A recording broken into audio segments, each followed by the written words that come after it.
Kalau dulu enggak, aku emang harus ngumpet dan ya sering ditakzir juga gara-gara Kira-kira bawa gitar. enggak gara-gara ngeband lah apa gara-gara main. Dulu mondok terus ngeband. Keluar Hmm, pondok ngeband di studio. iya itu pun Luar wah biasa. itu jauh banget itu perjuangan itu kalau Salut channel. Saling untuk belajar, saling untuk tahu.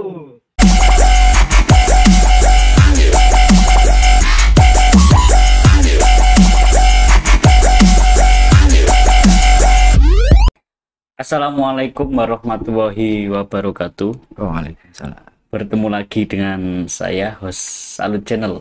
Saling untuk belajar dan saling untuk tahu. Tepuk tangan dulu. Penontonnya ada 1000 di sini tapi goib. Kali ini di podcast Salut Channel kedatangan tamu yang sangat spesial. Jauh-jauh dari Jogja. Asalnya Lampung, kemudian merantau di Jogja, kemudian di Jogja ini Kok Lampung? Lasem. Oh ya. Iya, Lasem terus ke Jogja, kemudian di Jogja ini merintis karir di dunia musik ya, atau di dunia seni. Langsung saja kita sapa. Assalamualaikum Mas Iqbal Nuswantara. Waalaikumsalam. Alhamdulillah. Ini biar teman-teman tahu siapa sih Mas Iqbal Nuswantara ini, bisa untuk mengenalkan diri terlebih dahulu, Mas. Monggo. Perkenalan nih. Ya, perkenalkan. Kayak nang kelas. Ma, TTL, Hobi juga enggak? hobi, minuman favorit, makanan favorit, terserah wis. Oke, semuanya. Nama saya Iqbal. Cuma kalau di IG Iqbal Nuswantara Nama panggung. bisa kayak gitulah. semacam. Ya itu aja. Apalagi Kesibukan. kesibukan di Jogja main-main sih, main kan selesai kuliah terus ya main-main di situ sambil cari uang. Main apa ini? Kebetulan di musik sih, di audiovisual tepatnya.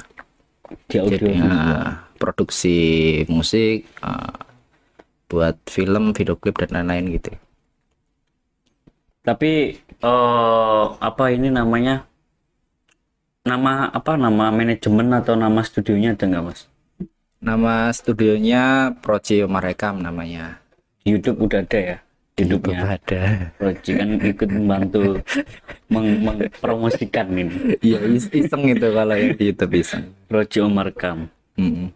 Nah, ini kan berhubung jenengan ini kan jelas latar belakang santri, Mas ya.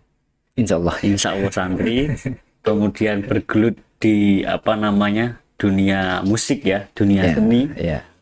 Maka yang mungkin ini yang menjadi pembahasan kita pada hari ini mungkin terkait dengan itu. Jadi santri itu ya ngaji, ya nyeni, ya nyanyi. You happy. Yo happy. Santri yo ngaji, yo nyeni, yo nyanyi, yo happy. Ada tambahannya ini berarti. Nah, ini kan berhubung jenengan berlatar belakang santri dan sekarang bergelut di dunia seni atau di dunia musik, menurut jenengan sendiri ini apakah harus santri ini terjun di dunia seni, Mas? Ini sih untuk sebenarnya enggak harus, sebenarnya enggak harus. Cuma kan mengikuti perkembangan zaman sih. Jadi santri juga enggak harus bukan ya harus. Ya ngaji ya gitu. Tapi di sisi lain itu kan ada bakat-bakat tertentu ya. Ada yang bisa gambar, ada yang bisa santri itu kan banyak itu yang biasanya di kitab itu ada gambarnya iya. atau ya kaligrafi juga Kaligrafi. bisa, ataupun yang bisa nyanyi sholawatan kayak gitu, hadroan gitu, itu kan bisa dikembangkan gitu. Ya berperan di situ sih melestarikan. Kalau santri bisa di musik-musik religi lah, bisa itu ya seperti itu kayaknya. Jadi sekalian mensiarkan Ya, Islam mungkin ya, Ya, ya. lewat seni, Ya, lewat musik. ya, Jadi musik yang kita tahu itu ya mungkin ya yang jauh dari kata religius. Kemudian jika santri terjun ke situ mungkin akan diwarnai dengan sisi religius. Iya, Ini iya. seperti itu Mas. Iya. Soalnya kan penting juga sih kayak gitu tuh. Jadi di era seperti ini kan lagu-lagu banyak banget itu kan. Jadi di samping apa ya, berkarya juga mensiarkan gitu lah.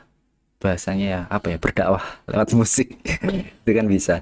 Jadi yang belum tahu sholawat diperkenalkan sholawat gitu. Budayaan apa sih yang ada di pondok gitu. Kayak apa tuh Banjarian kayak gitu itu kan bisa dikembangkan, dan itu sebagai apa ya, daya tarik sendiri untuk pondok-pondok pesantren sih. Sekarang kayaknya pondok pesantren udah bergelut apa ya, udah nggak perlu tentang ngaji ya. iya ngejar. Jadi di media sosialnya tuh apa ya, berlomba-lomba untuk membuat hal yang kreatif gitu ya. Ada yang apa namanya, yang Nadoman Alfiah dinyanyikan bareng-bareng gitu kan terus banyak lah pokoknya. Itu bisa menjadi daya tarik pondok pesantren. Sekarang kayaknya media itu penting. Itu ada beberapa pondok yang dilirik karena ini kak santrinya kreatif nih, kayaknya calon santri yang mau mondok di situ dan dia merasa punya bakat, wah kayaknya aku pengen dari sini, siapa tahu bisa dikembangkan di situ. Bakatku bisa dikembangkan di pondok pesantren. Iya.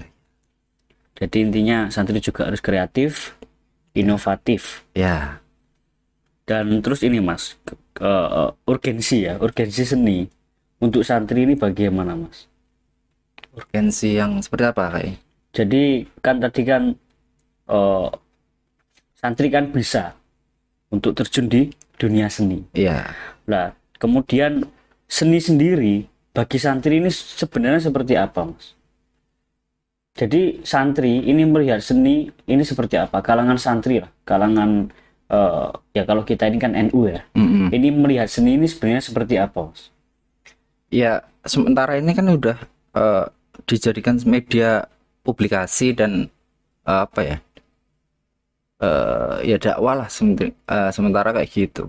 Jadi di pondok itu menanggapi hal apa diekspresikan melalui seni. Nggak harus musik juga, harus ada yang dari gambar, ada yang dari tulisan kan, puisi itu.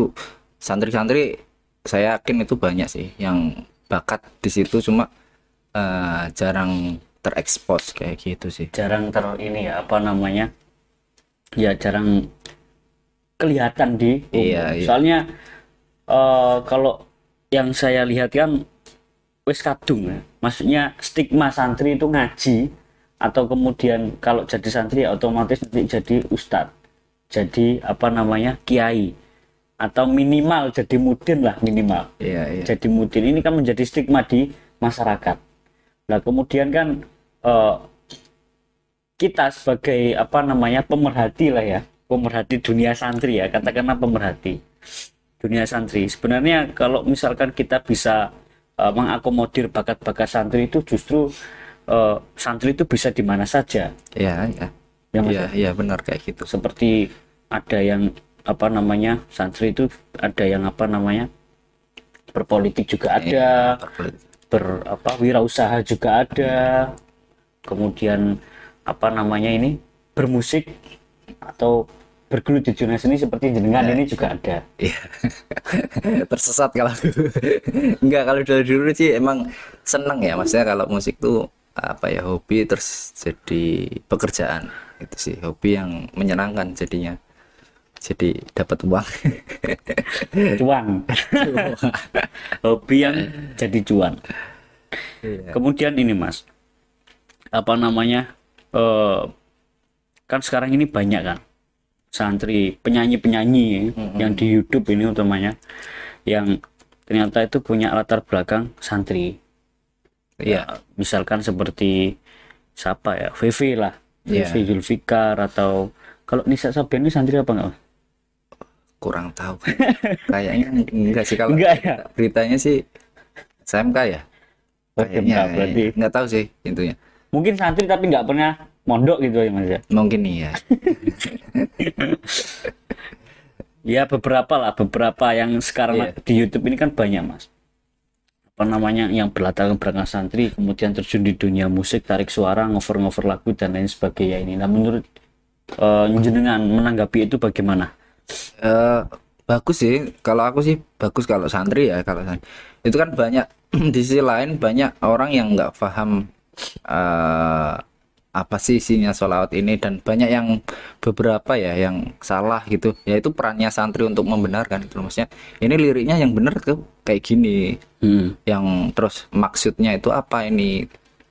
Jadi itu juga sebagai latihan sama mama, sholawat ini kita bedah nih, ini maknanya apa sih, ini maksudnya apa gitu kan. Peran santri untuk mengasih tahu ke publik gitu loh. Jadi nggak sekedar nyanyi-nyanyi aja, cuma ada isinya gitu loh. Itu kan banyak itu yang cover-cover sholawat, cuma ini tahu nggak sih, terus ada yang kemarin yang tak kasih tahu itu, kan.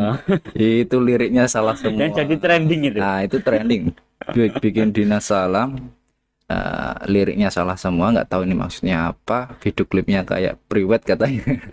Ini kan nggak sinkron gitu lah. Itu perannya santri nanti apa namanya bikin karya itu terus di sinkronkan dengan visual yang sinkron gitu loh. Maksudnya lagu ini tentang ini harusnya videonya tuh seperti ini gitu.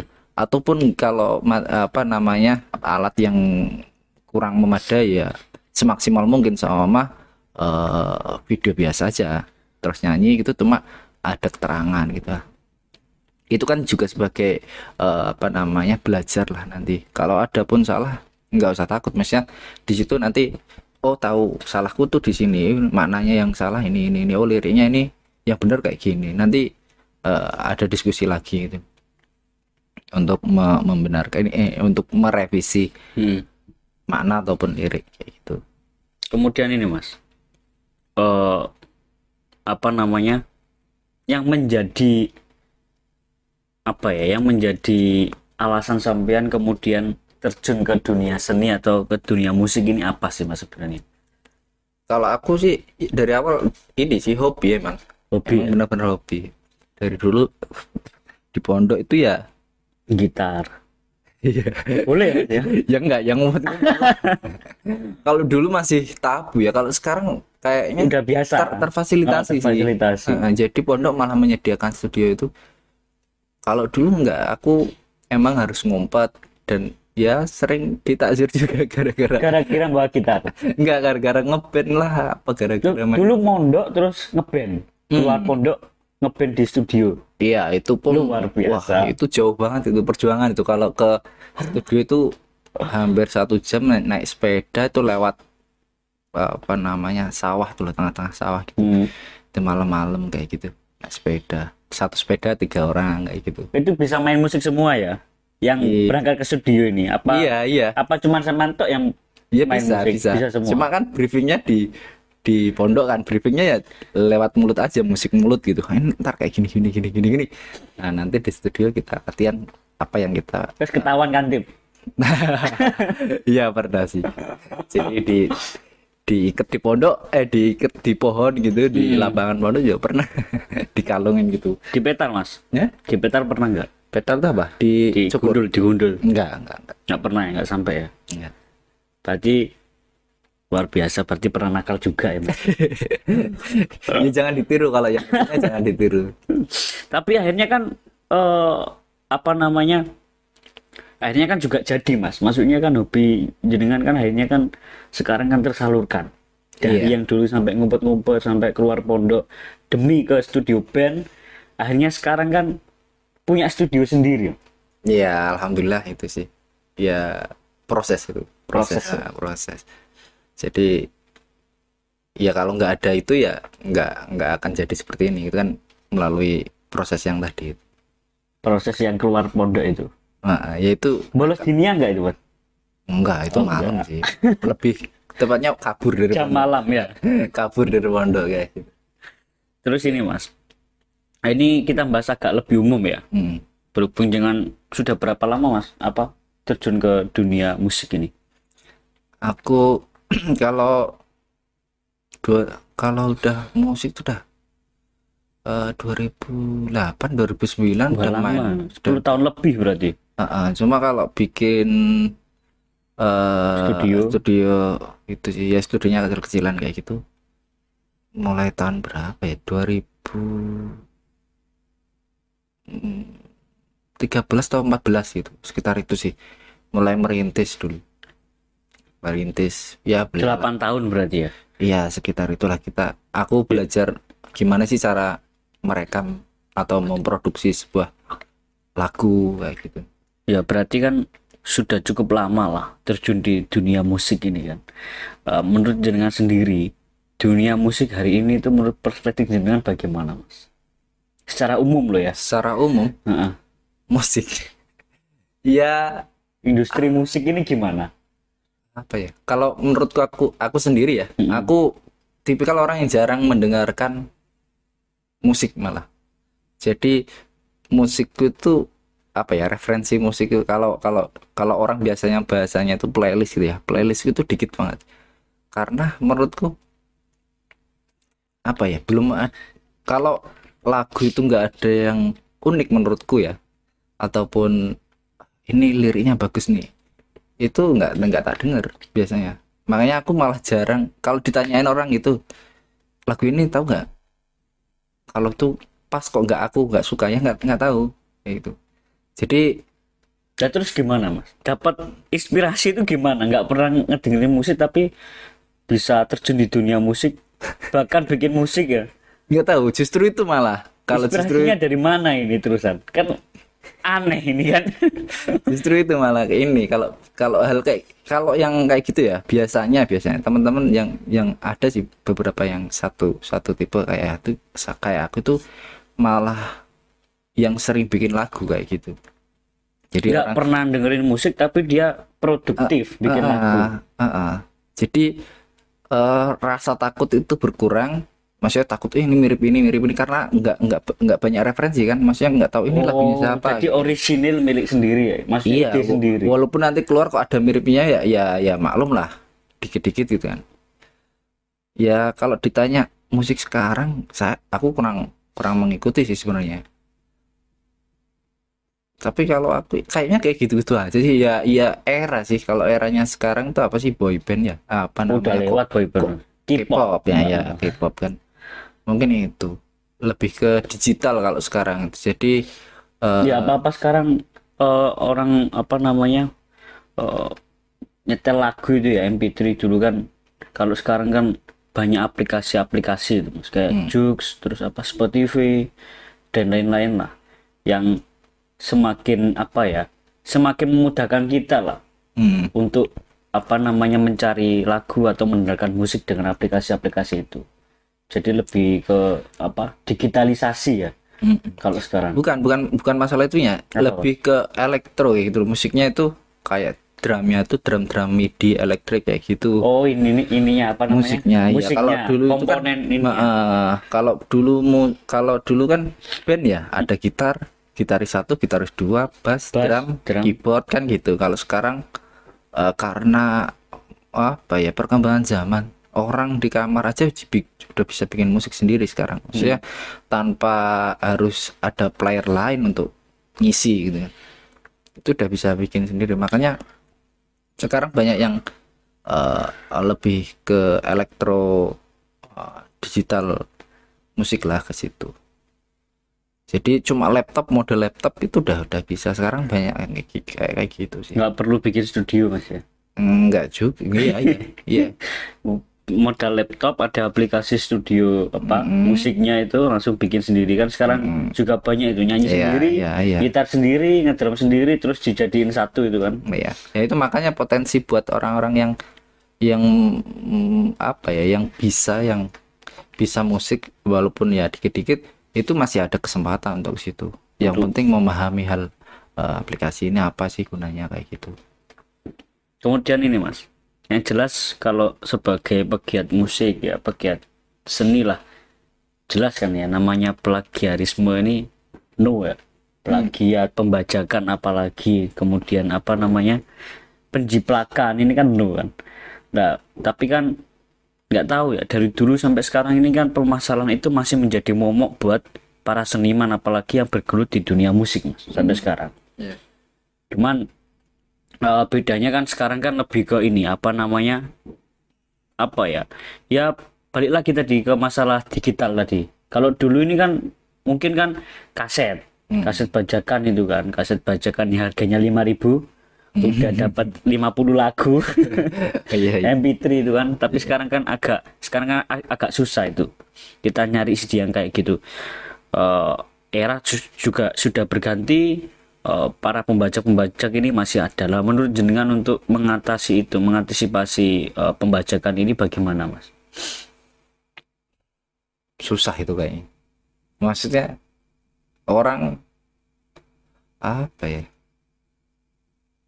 Ya orang sekarang mau dengerin musik maunya kan free gitu ya. Mm-mm.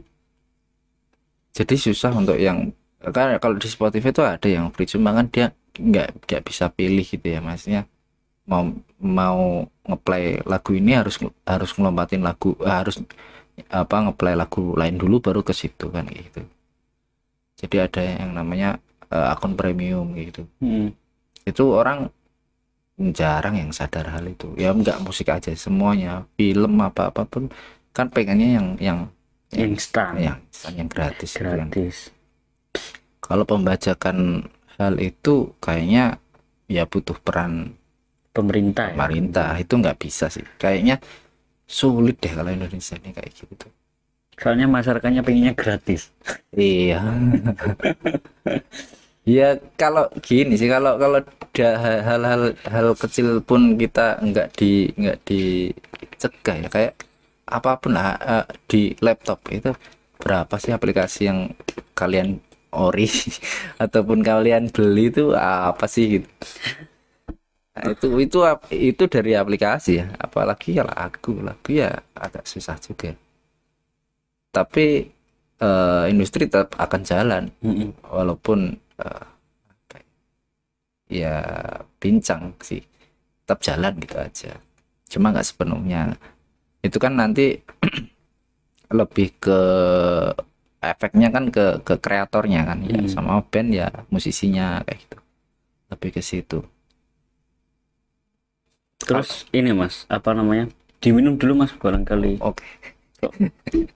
Agak garing lambene.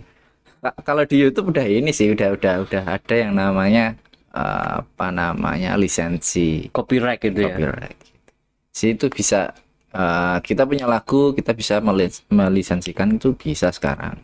Jadi untuk apa ya, meminimalisir reupload gitu sih, itu bisa. Ataupun kalaupun kamu merasa punya lagu dan ini bakal meledak, terus kamu punya masa berapa, ya udah didaftarin aja ke publisher, itu kan juga bisa sekarang. Jadi lebih aman, royaltinya nanti masuk ke kamu gitu. Yang pembuat, Pembuatnya, pembuat lagunya. Kan sekarang ini juga ini Mas, apa namanya, lagi banyak cover lagu ini. Kan lagi marak kan sekarang ini ngover lagu. Tapi kan ada beberapa lah apa pegiat musik yang senior itu ini kan apa namanya, mengkritik ya kegiatan mengcover lagu ini sebagai mungkin kemunduran atau penurunan dalam hal kreativitas. Jadi orang sekarang ini nggak perlu nyetain lagu, cukup cover lagu udah dapet populer dia. Yang penting suara enak kan itu. Kalau orang dulu ini dia kan ini apa namanya, bikin lagu, bikin intonasi musiknya sendiri, bikin lagunya sendiri, akhirnya sampai meledak ya kan. Kalau orang sekarang kan cover, lebih ke mendaur ulang kan, yang sudah ada ini didaur ulang, dinyanyikan kembali. Nah, menanggapi kegiatan mengcover lagu ini menurut jenengan gimana Mas? Ya kalau dibilang kemunduran ya iya, karena kurangnya apa ya, pengen bikin sendiri itu jadi berkurang gitu. Jadi sekarang gini, dibandingkan kita bikin lagu sendiri dari sama cover, ya view jelas banyak cover kan, karena cover itu algoritmanya lagu ini udah naik nih, kita cover terus kita juga naik kan gitu. Kalau ya ngatur ngatur lagu yang udah trending. Kalau lagu sendiri ya emang agak susah, cuma nggak apa-apa sih kalau apa ya, kalau menurutku itu lagu sendiri itu ada punya masanya sendiri. Nanti entah kapan itu pasti akan rame juga, maksudnya banyak yang lihat gitu, entah kapan itu, ya gitu sih.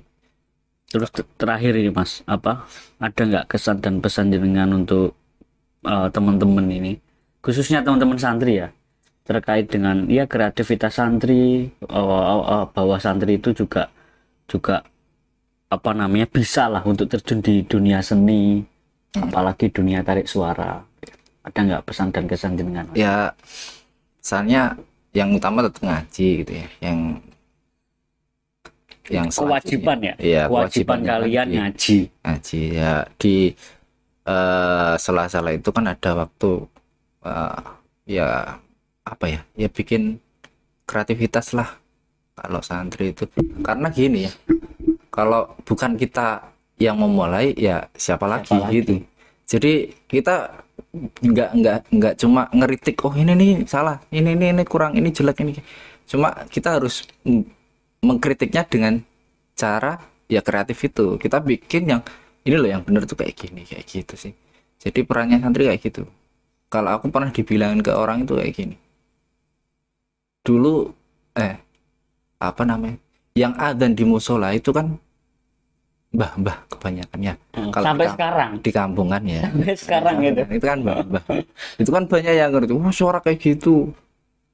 Tapi kan nggak ada yang mau gitu. Ada suara yang bagus cuma nggak mau adzan, nggak gimana gitu.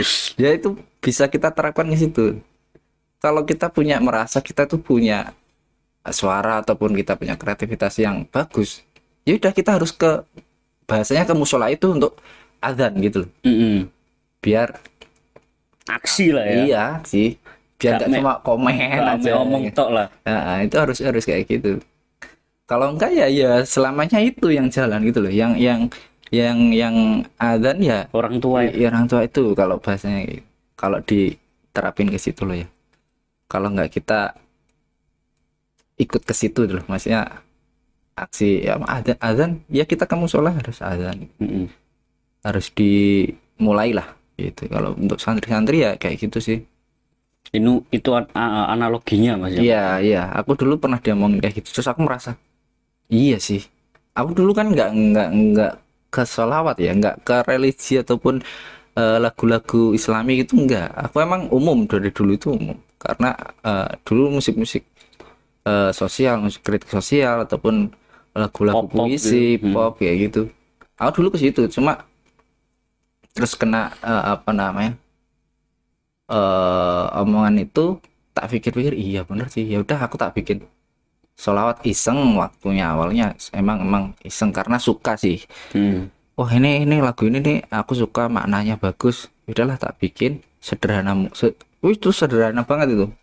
Nah, ternyata responnya bagus, akhirnya ya semakin banyak gitu. Akhirnya aku bikin lagi.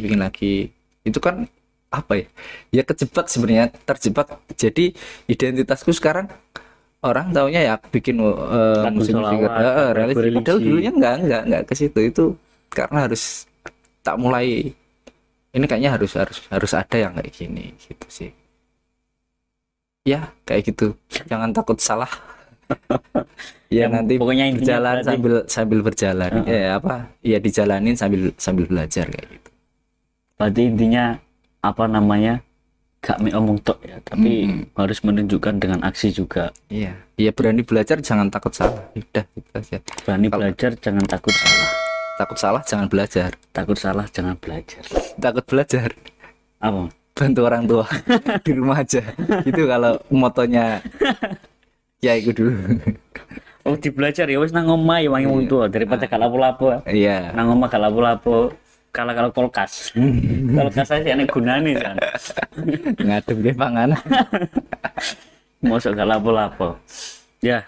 Saya kira itu ya cukup jelas sekali pembahasan dari Mas Iqbal tadi mengenai dunia santri yang sangat berkorelasi lah dengan seni, dengan musik ya. Iya, tapi itu menurutku loh ya. Ya apa, mewakili lah. Mewakili. Kalau berbeda nggak apa-apa. Boleh berbeda kok. Sebagai representatif kan, representatif santri yang terjun di dunia seni musik. Iya. mungkin seperti itu. Jadi ya kembali tadi santri yo ngaji, yo nyeni, yo nyanyi, yo happy.